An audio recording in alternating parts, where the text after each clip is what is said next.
आने वाले दिनों में ज्यादा आर्थिक लाभ मिलेगा, बल्कि हमारे राज्य का राजस्व भी बढ़ेगा और हमारे युवा साथियों को रोजगार के नए अवसर भी मिलेंगे।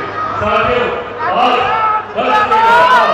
आप लोगों से करके जाना चाहता हूं, जिस तरीके से मेरे नेता आदरणीय रामविलास पासवान जी ने विभिन्न विभागों की जिम्मेदारी निभाते हुए प्राथमिकता गरीब वर्ग के लोगों को मुख्य धारा के साथ जोड़ने की रखी, यही प्राथमिकता मेरी भी रहेगी कि ज्यादा से ज्यादा गरीब परिवार गरीबी रेखा से बाहर निकले। ऐसे लोग जो आज भी आजादी के 75 साल के बाद आज भी मुख्य धारा के साथ नहीं जुड़ता है, वो मेरी प्राथमिकता होंगे। अमीरी गरीबी के दूरी को मिटाना मेरी प्राथमिकता होगी। गांव और शहर के बीच की दूरी को कम करना मेरी प्राथमिकता होगी। उसी देश के साथ आगे बढ़ने का मैं कार्य करूंगा। साथियों, एक सांसद के तौर पर भी मेरी जिम्मेदारी है और चुनाव से पहले भी कई ऐसे ज्वलंत विषय थे जो मेरे संज्ञान में आए। उन तमाम विषयों पर भी मैंने कार्रवाई शुरू की है। केंद्रीय विद्यालय को लेकर हम सब लोग चिंतित थे, ऐसे में मेरी भी चिंता थी। शिक्षा को मैं महत्व देता हूँ और ये मेरे लिए चिंता की बात थी कि केंद्रीय विद्यालय यहाँ पर बंद होने की कगार पर। पिछले 2 सालों से पहली कक्षा में एडमिशन दिया, वहाँ पर नहीं हो रहा। न सिर्फ मेरे सामने प्रशासन से यहाँ पर बात करकर, न सिर्फ डीएम साहब से बात करकर, न सिर्फ यहाँ पर केंद्रीय विद्यालय के प्रिंसिपल से बात करकर, बल्कि केंद्रीय विद्यालय से ये तमाम वरिष्ठ अधिकारियों से भी संपर्क साधकर अभी तत्काल प्रभाव से हम लोगों ने इसके लिए एक रास्ता निकाला है और वैकल्पिक व्यवस्था इसके लिए हम लोगों ने बनानी शुरू कर दी है। बहुत जल्द पहली कक्षा का एडमिशन भी अब यहाँ पर शुरू हो जाएगा और ये एक वैकल्पिक व्यवस्था है। इसके परमानेंट समाधान के लिए हम लोगों ने रेलवे के अधिकारियों से बात की है। यहाँ पर रेलवे की कई जगह पर जमीन मौजूद है जिसको रेलवे प्रशासन जिसका इस्तेमाल नहीं कर रहा, तो ऐसे में उस जमीन को रेलवे से शिक्षा मंत्रालय में हम लोग ट्रांसफर करवाने की बात कर रहे हैं, ताकि केंद्रीय विद्यालय का एक अपना भवन यहाँ पे होगा, ताकि भविष्य में कभी शिक्षा को लेकर यहाँ पर रुकन नहीं होगा। ये विषय पर हम लोगों ने कार्य शुरू कर दिया। साथ ही यहाँ पर बस स्टॉप को लेकर भी हम लोगों को काफी समस्या का सामना करना पड़ता था। इसके लिए भी हम लोगों ने बातचीत की है। यही हमने रेलवे स्टेशन के बगल की जो जमीन है उस पर हम लोग बातचीत कर रहे हैं। बहुत सकारात्मक वो बातचीत चल रही है।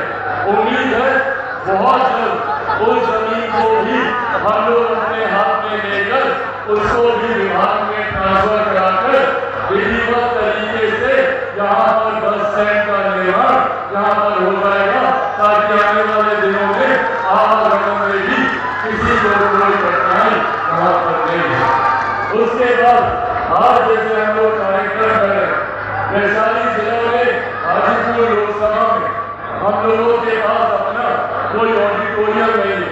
वैसे अलग अलग जिले में इस तरीके की सभाएं कार्यक्रम करने के लिए अच्छे ऑडिटोरियम बने हुए हैं। हम लोगों के पास अभी ऐसी कोई व्यवस्था नहीं है। उसके लिए भी हम लोगों ने सभी यहाँ पर चिन्हित कर ली है। हम लोगों ने जिला प्रशासन के माध्यम से प्रदेश के पास भी उसका प्रस्ताव जा चुका है। वो मुख्यमंत्री विजय सिन्हा जी से भी इस बारे में सकारात्मक हम लोग की बातचीत हो चुकी है। इसके ऊपर भी जल्द निर्माण कार्य एक अपना ऑडिटोरियम हम लोग को यहाँ पर जल्द मिलेगा। साथ में छोटी मोटी का यह व्यवस्था है, सीमा की व्यवस्था, नालों की सफाई का कार्य, इन तमाम बिंदुओं पर भी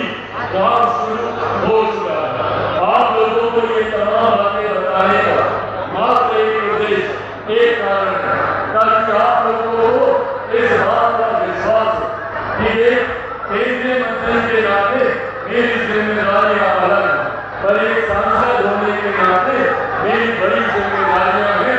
जिस विश्वास से आप लोगों ने मुझे चुना है, आप लोगों के विश्वास पर हर कदम पर खड़ा उतरूंगा, ये बात आप लोगों से करके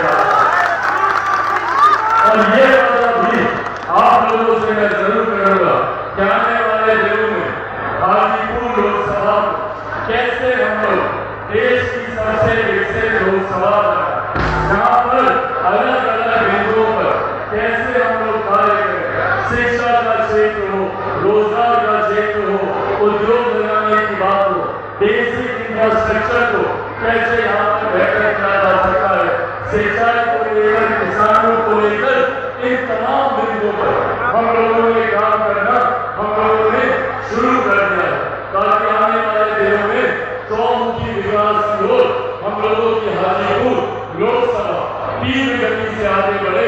इसी सोच के साथ आगे बढ़ने का मैं प्रयास कर रहा हूँ। साथियों, अंत में अपनी बातों को समाप्त करने से पहले आपके और आपके माध्यम से हाजीपुर लोकसभा के हर एक जनता को, एक एक व्यक्ति को हृदय से आभार व्यक्त करता हूँ। मैं उन लोगों को आभार व्यक्त करता ही जिन्होंने वोट के रूप में मुझे अपना आशीर्वाद देने का काम किया, और उन लोगों को भी ये विश्वास दिलाता हूँ संभवतः जिनको मेरे पहले चुनाव में मुझ पर विश्वास नहीं होगा, संभवतः जिन्होंने अपना आशीर्वाद वोट के रूप में मुझे नहीं दिया होगा, उन लोगों को भी मैं विश्वास दिलाता हूँ कि आने वाले 5 सालों में आप सबका दिल जीतकर यहाँ से जाऊंगा। ये बात हर एक मतदाता से कहता हूँ। अपने लोग जितने सबके लिए हम लोग काम करने का हम लोग प्रयास करेंगे, ये विश्वास आप सबको मैं दिलाता हूँ। और अंत में इतना आप लोगों से जरूर कहूँगा कि आप लोगों की मेहनत इस मंच पर मौजूद तमाम साथियों का, तमाम माननीय विधायकों का मैं धन्यवाद करूँगा, गठबंधन के तमाम वरिष्ठ नेताओं का धन्यवाद करूँगा, पार्टी के मेरे तमाम वरिष्ठ पदाधिकारियों का धन्यवाद करूँगा, भारतीय जनता पार्टी, जनता दल यूनाइटेड, हिंदुस्तानी अवाम मोर्चा, राष्ट्रीय लोक मोर्चा के तमाम जिला अध्यक्षों का, तमाम प्रखंड के पंचायतों के, हमारे गठबंधन के पदाधिकारियों का, हमारे गठबंधन के हर एक मजबूत कार्यकर्ता साथियों का, आप सबका मैं धन्यवाद करूंगा। चुनाव में मुझे बहुत कम समय मिला था आप लोगों के बीच जुड़ाने के, पर उसके बावजूद सिर्फ भारी मतों से आप लोगों ने मुझे जिताने का काम किया। ये विश्वास आप लोगों को दिलाऊंगा, केंद्रीय मंत्री भले देश में होगा, दुनिया में होगा, पर आप लोगों के चिराग पासवान सिर्फ और सिर्फ आपका बेटा है, आपका भाई है। उसी नाते आने वाले अपनी भूमिका को निभाऊंगा और एक बेटा, एक भाई समझकर ही पूरे हक से आप लोग अपनी बातों को मुझ तक पहुंचाने का काम कीजिएगा। एक बार फिर से आप लोगों का धन्यवाद करते हुए बहुत बहुत धन्यवाद। जय हिंद, जय बिहार, जय हाजीपुर की जनता। आदरणीय रामविलास पासवान